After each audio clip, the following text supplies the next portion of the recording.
Good morning students. आज का हमारा जो टॉपिक फर्स्ट चल रहा था उसका part third, modes of communication, language and art, यानी कि उसकी भाषा और उसका आपस में सूचना का तंत्र और कला, इससे रिलेटेड आज हम बात है वो करेंगे।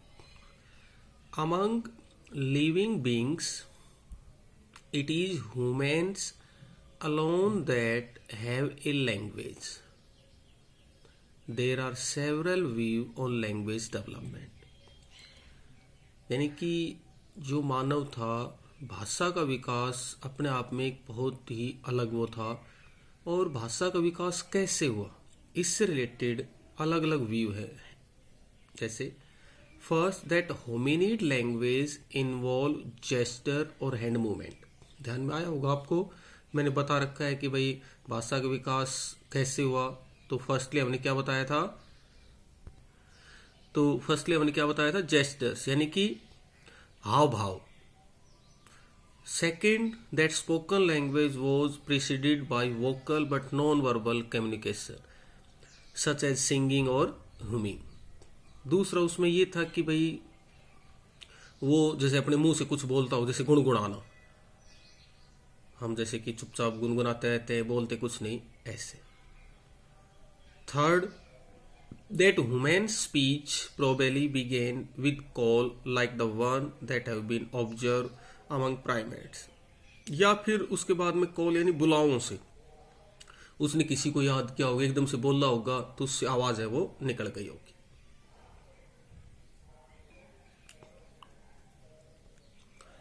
ठीक है भाई।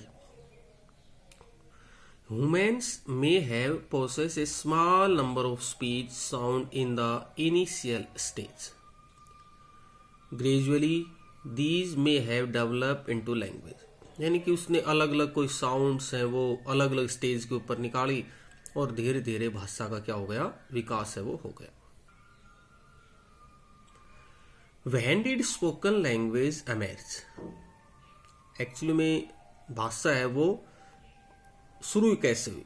It has been suggest that the brain of homo habilis and certain features which would have made it possible for them to speak. Thus language may have develop as early as 2 MYA। ऐसा माना जाता है कि शायद भाषा का विकास 2 million year ago start हो गया था। The evolution of the vocal tract was equally important. This occur around 2 lakh year ago. It is more specially associated with modern human. लगभग जो ये वोकल ट्रैक्ट है ये इसके बराबर था, और इस तरह की घटना शायद आधुनिक मानव में 2 लाख साल पहले हो गई होगी। यानी कि भाषा मॉडर्न ह्यूमन में शायद ऐसा माना जाता है कि 2 लाख साल पहले भाषा का विकास हो गया था। A third suggestion is that language develop around the same time as art. It means ऐसा भी माना जाता है कि जब भाषा का विकास हुआ ना भाई, उसी दौरान आर्ट का भी, कला का विकास हुआ। That is around 40,000 to 35,000 year अगो।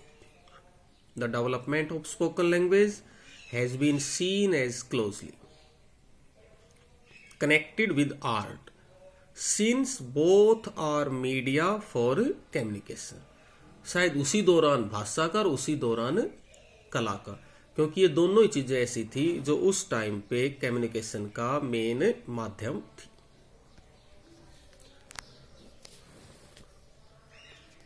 फिर उसके बाद में स्टार्ट हो रहा है हमारा आगे hundreds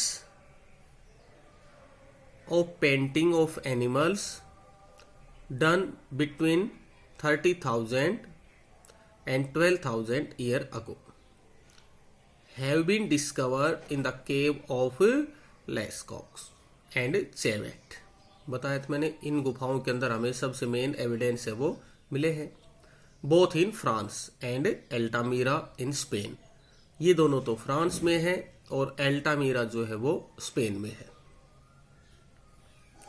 These include depiction bison, horse, ibex, deer, mammoths, rhinos, lion, bears, panthers, hens and all। ये इस तरह के जानवरों के काफी ज्यादा हमें पिक्चर है वो पेंटिंग हमें मिलती है। More questions have been raised and answered regarding the painting। बहुत से प्रश्न हैं जिनके उत्तर हम पेंटिंग से ले सकते हैं। For example, why do some area of cave have paintings and not others. कुछ एक एरिया तो पेंटिंग किए जाते थे, दूसरे नहीं। Why were some animal painted and not others. कुछ एक जानवर ही पेंटेड होते थे, दूसरे नहीं, ऐसा क्यों। Why were men painted both individually and in group, whereas women were depicted only in group। केवल आदमी की ही पेंटिंग नजर आती है, औरतों की नहीं। Why were men painted near animals but never women? Why were groups of animals painted in the sections of cave where sound carried well? यानी कि ये कुछ एक ऐसे क्वेश्चंस हैं कि वे ऐसा क्यों। Several explanation have been offered। काफी ज्यादा इसकी explanation है वो है। One is that because of the importance of hunting।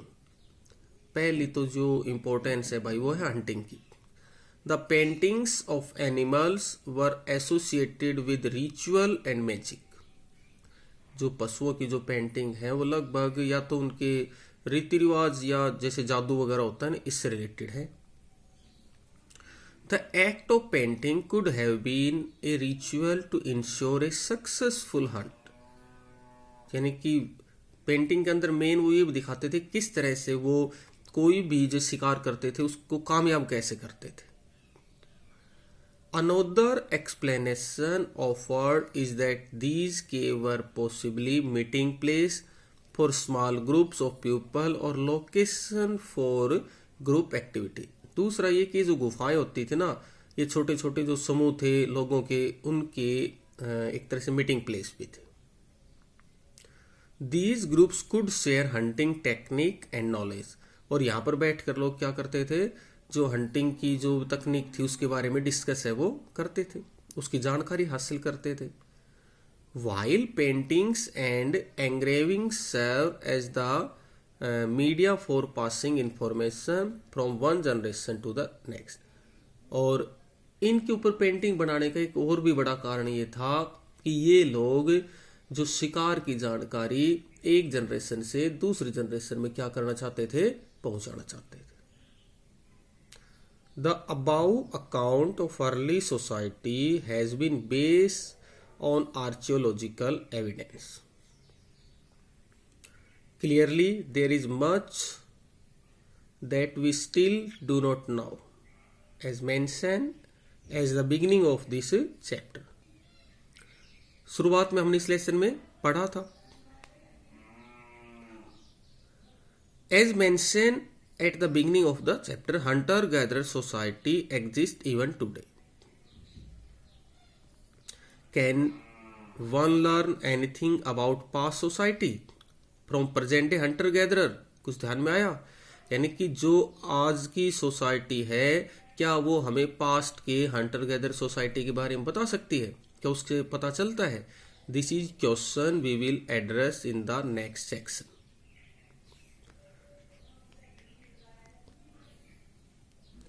Early encounters with hunter gatherer in Africa. Africa के अंदर जो शिकारी संग्रह जो है ना भाई, उनके बारे में बात करते हैं। The following is an account by a member of an African pastoral group about its initial contact in 1870 with the Kung Sang hunter-gatherer society living in the Kalahari desert। ध्यान में आया कुछ? कुंग सैन और हाजा दो group बताए थे मैंने। When we first came into this area all we saw were strange footprint in the sand. मिट्टी जो है ना उसके अंदर हमें काफ़ी जैसे कि लोगों के पैरों के चिन्ह मिले. We wondered that kind of people these were. They were very afraid of us and would hide whenever we came around. वो काफ़ी डरे हुए थे और वो हमारे चारों तरफ खड़े हो गए. We found their village, but they were always empty because as soon as they saw strangers coming, they would scatter and hide in the bush. We said, "Oh, this is good. These people are afraid of us. They are weak and we can easily rule over them." उसने कहा कि भाई हमने कहा ये काफ़ी डरे हुए लोग हैं और हम बड़े आराम से इन लोगों के ऊपर शासन है वो कर सकते हैं. So we just ruled them. There was no killing or fighting. यानी कि हमें बिना मारे या लड़ाई किए इनके ऊपर आराम से शासन है वो हो जाएगा. You will read more about encounter hunter gatherer in theme 8 and 10. वो तो बाद की बात है भाई. Hunter gatherer society from the present to the past. बात करते हैं इसकी. As our knowledge of present day hunter-gatherer increase through study by anthropologist क्या थे याद आया कुछ जो पूरे सजाती वर्ग मानव जाति का क्या अध्ययन किया जा रहा है. A question that began to be posed was whether the information about living hunter and gatherer could be used to understand past society. Currently there are two opposing view on this issue. क्या issue भाई दो. On one side are scholars who have directly applied specific data from present day hunter gatherer society to interpret the archaeological remains of the past. जो उस time पर जो कुछ लोगों ने छोड़े थे तो जो आर्कियोलॉजिस्ट हैं उन्होंने पास्ट के बारे में जाना. For example, some archaeologists have suggested that the hominid site dated to 2 MYA along the margins of Lake Turkana. Lake तुर्काना के आसपास थे. Could have been dry season camp of early human because such a practice has been observed among the Hadza and the Kung San. जो वहाँ के आसपास के क्षेत्र थे जो बिल्कुल अब सूख चुके हैं वहाँ से हमें इनके बारे में यानी हादजा और कुंग सेंग जो हंटर गैदर सोसाइटी उनके बारे में पता चलता है. On the other side are scholars who feel that ethnographic data cannot be used for understanding past society as the two are totally different. दो बिल्कुल अलग है. कैसे? For instance, present day hunter-gatherer society pursues several other economic activity along with hunting and gathering. जो present time पे शिकारी संग्रह समाज है ना भाई उनकी आर्थिक जो गतिविधियां है ना वो अलग है. These include engaging in exchange and trade in minor forest produce or working as paid labor in the field of neighboring farmer. जो आज के हैं वो तो इस तरह के काम करते हैं. Moreover, these society are totally marginalized in all sense. Geographical, political, social, her side से क्या है वो बदली हुई है. The condition in which they live are very different from those of early human. यानी कि इनकी जो कंडीशन है ना इनकी जो फिलहाल शिकारी संग्रह समाज है उनकी जो पहले की शिकारी संग्रह समाज है ना उनसे कंडीशन बिल्कुल डिफर है अलग है. Another problem is that there is a tremendous variation among us living hunter-gatherer society. There are conflicting data on many issues such as the relative importance of hunting and gathering group size. दूसरा जो और एक चीज ये है कि इनके size में इनके आकार में भी बहुत ज्यादा हमें फर्क नजर आता है. और the movement from place to place और वो क्या करते थे पहले एक जगह से दूसरी जगह पर घूमते रहते थे. Also there is little conscious regarding the division of labor in food procurement. Although today generally women gather and men hunt. आज जैसे आदमी और औरत दोनों ही शिकार कर रहे हैं. There are society where both women and men hunt and gather and make tool. In any case, the important role of women in contributing to the food supply. औरत का मेन काम क्या था? खाने का मतलब आयोजन करना. In such society cannot be denied. It is perhaps this factor that ensure a relatively equal role for both women and men in present day hunter-gatherer society. Although there are variation, दोनों के अंदर क्या है? Variation है. While this may be the case today, it is difficult to make any such entrance for the past. भाई इसमें main ये बताने की कोशिश की जा रही है कि जो प्रेजेंट टाइम पे जो हंटर गैदर सोसाइटी है उसका अगर हम पूरा एक्सप्लेनेशन लेते हैं तो उसकी कोई भी बात सही तरीके से उस टाइम पर लागू नहीं होती है. Epilogues. For several million year human lived by hunting wild animals and gathering wild plants.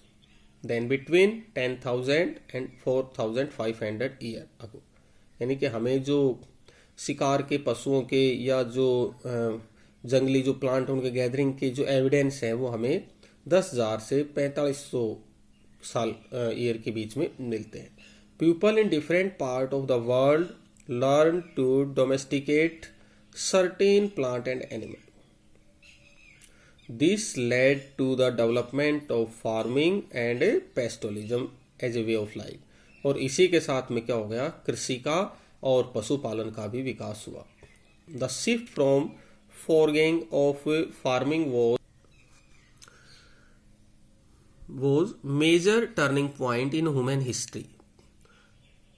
यानी कि जो कृषि का विकास जो है वो मानव इतिहास में एक बहुत बड़ा बदलाव है माना जाता है.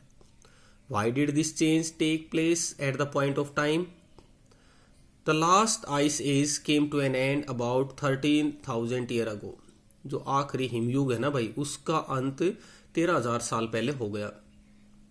एंड विथ दैट वार्मर गर्मी बढ़ी, वेटर कंडीशन प्रिवेल और भाई जो हमारा वातावरण है उसकी कंडीशन भी बदली. As a result conditions were favorable for the growth of grass such as wild barley and wheat.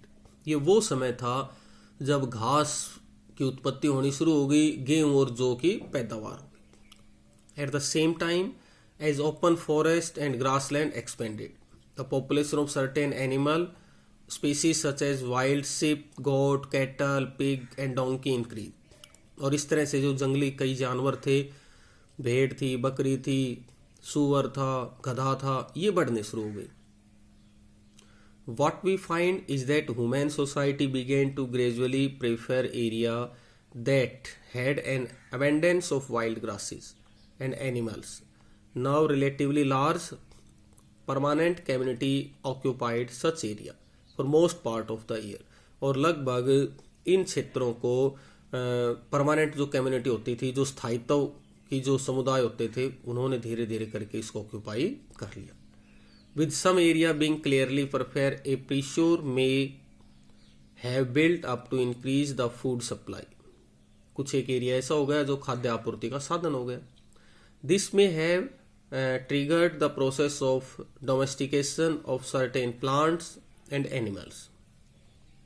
It is likely that a combination of factors which include climatic change, बहुत से ऐसे भी फैक्टर थे जिसमें वातावरण का बदलाव, पॉपुलेशन प्रेशर जैसे कि जनसंख्या का दबाव, a greater reliance on and knowledge of few species of plant, बहुत से जो जीव जंतु प्लांट्स की जानकारी, एंड एनिमल, ये played a role in the transformation. ये इन्होंने बदलाव में प्रमुख कारण इनका रहा है. One such area where farming and pastoralism began around 10,000 year ago was the fertile crescent extending from the Mediterranean coast to the Zagros mountain in Iran. with the introduction of agriculture, more people began to stay in one place for even longer period than they had done before. जो जो कृषि का विकास हुआ, धीरे धीरे बहुत से लोग इन स्थानों के ऊपर रहने शुरू हो गए. Thus, permanent houses began to build of mud. उसके बाद में स्थायी घर बनने लग गए ईंटों के, mud bricks and even stone. These are some of the earliest villages known to archaeologists. और कुछ एक इस तरह से गांव भी बन गए. Farming and pastoralism led to the introduction of many other changes, such as the making of pots in which to store grain and other produce and to cook food. कुछ एक हिस्से ऐसे भी थे जहाँ पर काफ़ी ज़्यादा बदलाव हुए, जहाँ पर अनाज वगैरह को स्टोर किया जाने लग गया, खाना बनाने के साधन अवेलेबल हो गए. Beside new kinds of stone tool came to use. और नए प्रकार के पत्थर के जो औजार हैं वो प्रयोग में लाए जाने लग गए.